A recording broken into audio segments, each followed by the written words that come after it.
Welcome to Time of Death. This video is for informational purposes and in no way meant to glorify or condone violence. In today's video, we'll be discussing the murder of Brian Frost. Frost died on Thursday, September 18, 2008, after he was stabbed in the 2800 block of Orchard Avenue in University Park, according to LA County coroner records. Travion Tourette Ford was subsequently arrested and charged with the murder. The following is the evidence at trial.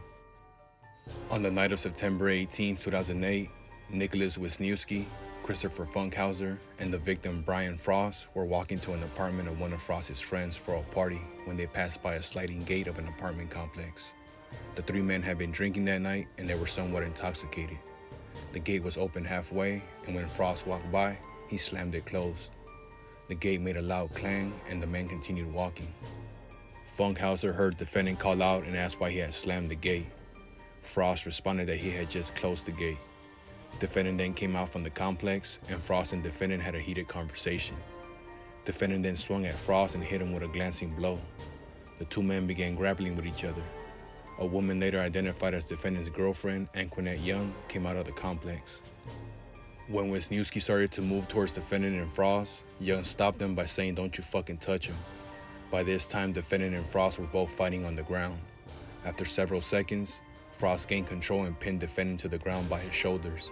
About 15 seconds later, Frost let go and walked back to Wisniewski and Funkhauser.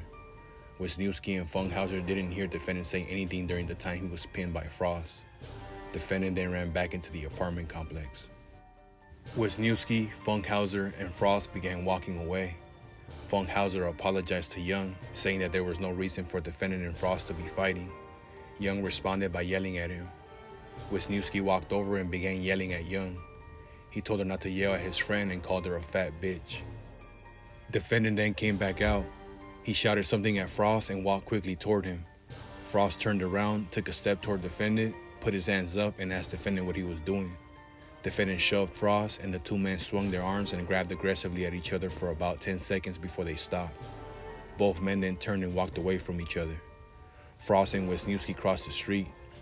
Funkhauser turned to defendant and asked what their deal was and why do you guys keep wanting to fight. Defendant told him to get the hell out, and Funkhauser complied by walking after Frost and Wisniewski.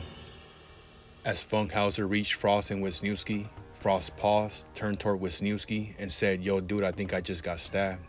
Frost pulled up his shirt and blood was pouring out of a wound on the left side of his chest. He then collapsed to the ground. Funkhauser called 911 and tried to apply pressure to the wound. Wisniewski turned and saw defendant and Young get into a car parked on the street. He ran toward the car and was able to get his license plate number. Wisniewski relayed the number to Funkhauser, who was on the phone with the 911 operator. The men were near the campus of the University of Southern California, and Wisniewski called the USC Department of Public Safety to report the stabbing. He also tried to apply pressure to the stab wound. USC campus public safety officers arrived, followed by paramedics and police officers. The paramedics put an oxygen mask on Frost and took him away. Frost died from a single stab wound to his chest, which the coroner testified was 4 inches deep. The autopsy also showed that Frost had abrasions on his head, forehead, nose, cheek, and chin, scrapes on his arms and legs, and bite marks on his right forearm and right chest area. A small kitchen knife was found under a bush inside the apartment complex. Biological evidence recovered from the knife's blade and handle matched the DNA profile obtained from Frost. Defendant was quickly identified as the murder suspect. He was interviewed twice by police detectives. During the first interview on September 20th, 2008, he told the detectives that he was not in town on the day of the murder. During the second interview, which lasted for several hours and was recorded, he admitted stabbing Frost but said he acted in self-defense. On August 31st, 2009, the jury found defendant Travion Ford guilty of second-degree murder. It also found true the knife use allegation. The court sentenced him to 16 years to life in state prison. Brian Frost was 23 years old at the time of death.